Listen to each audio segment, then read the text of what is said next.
there's a new anti-Christian show coming out on Amazon Prime.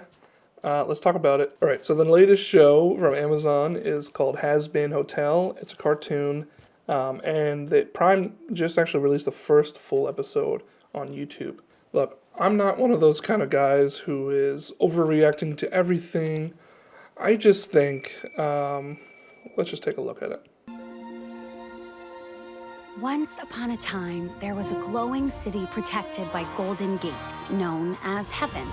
It was ruled by beings of pure light, angels that worshipped good and shielded all from evil. Lucifer was one of these angels.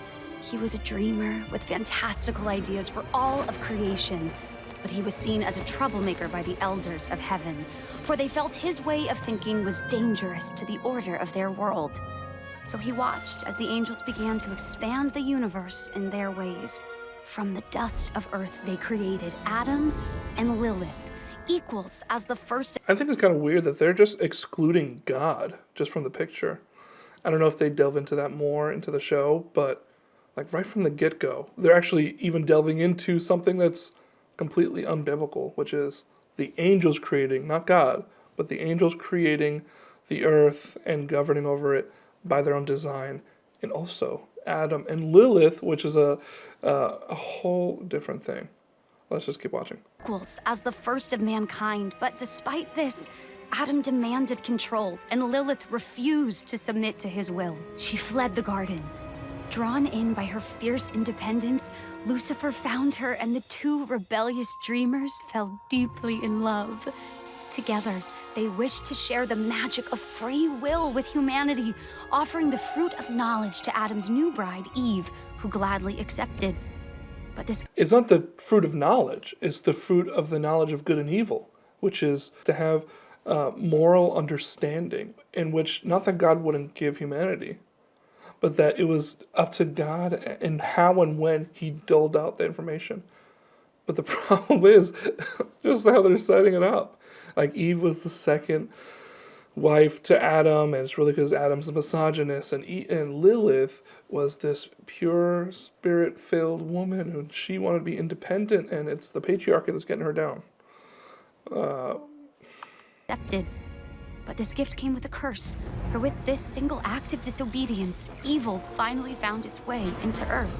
With it, a new realm of darkness and sin, and the order Heaven had worked to maintain was shattered. As punishment for their reckless act, Heaven cast Lucifer and his love into the dark pit he had created, never allowing him to see the good that came from humanity, only the cruel and the wicked. Ashamed, Lucifer lost his will to dream, but Lilith thrived, empowering demonkind with her voice and her songs, and as the numbers of hell grew, so did its power. Threatened by this, Heaven made a truly heartless decision, that every year they would send down an army, an extermination, to ensure hell and its sinners could never rise against them. But Lilith's hope remained, and her dream was passed down to their precious daughter, the Princess of Hell. Alright, so that was the intro. Right away you can tell they're doing this kind of new mythos. So this mythos that Lilith is actually the first true wife of Adam is just hogwash. It's not found in the Bible, and its first appearance is actually not from the Bible. It's from pagan sources, like the Epic of Gilgamesh. And people will point to the book of the Bible, like Isaiah, saying, "Look, no, it's mentioned," and now the new translations have removed it. But there is a lot of problems with thinking that Isaiah 34 and 35 is talking about a proper noun woman named Lilith. And like there's a whole different video idea there, but there's so much more that you can get into in detail to discuss who Lilith really is and all those things. But just hear what I have to say. It's not biblical. It's extra biblical, and it comes from translation or misunderstanding of Isaiah 34 and 35. But let's just watch the trailer for the show, because I think it might give it a little bit more context. Well, hello there, you wayward sinner. Do you like blood, violence, and depravity of a sexual nature? Oh, Alrighty, Do you really expect me to memorize this whole script? Of course you do. That's why you're in hell. What would you say if I told you there was a place to stay that had none of that?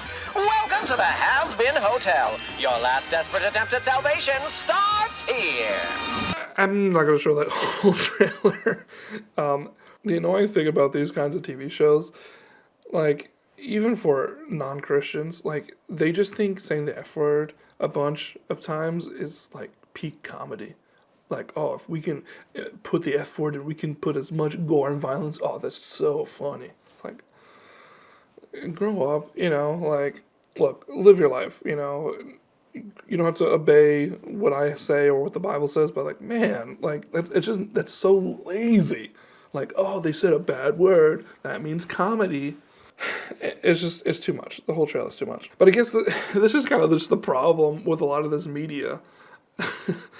Like, obviously, there's nothing new. I made a video about it a couple months ago, and you can watch that right here. But it's just all these comedy and memes that unironically think that God is the bad guy and that the devil is the unsung hero, and he just wanted people to learn knowledge, and, you know, because there's tons of atheists that just, they either intentionally misread it or what, but they just say that, no, God was trying to hide knowledge from them.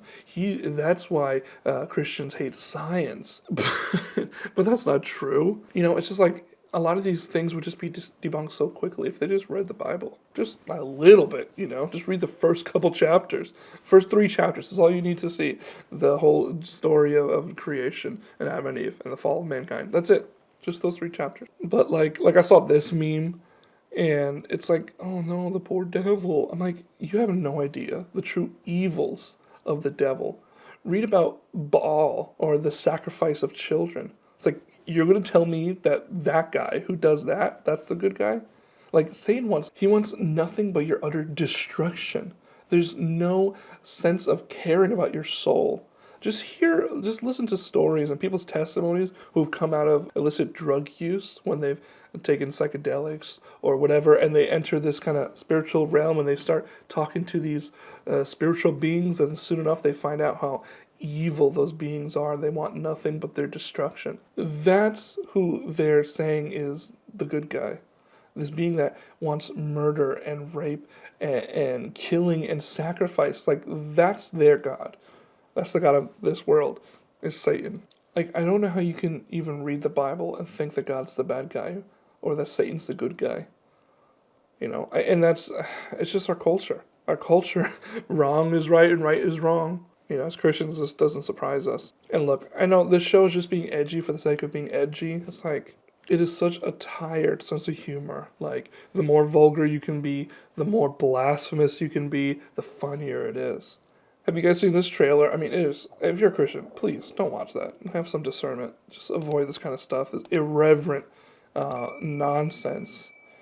And don't support the kind of creation of these shows. Look, I'm not saying boycott everything. What are some other examples that you guys have seen of shows that are so obviously irreverent? Lucifer is another one. But let me know what you guys are thinking. Are you going to be watching this? I hope you don't.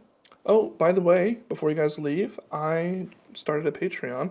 If you want to support me making these videos in any way, if you feel led to, thank you so much if you do. And if not, that's fine. You don't have to. But I look forward to seeing you guys in the next videos. And I hope you guys have a very blessed week.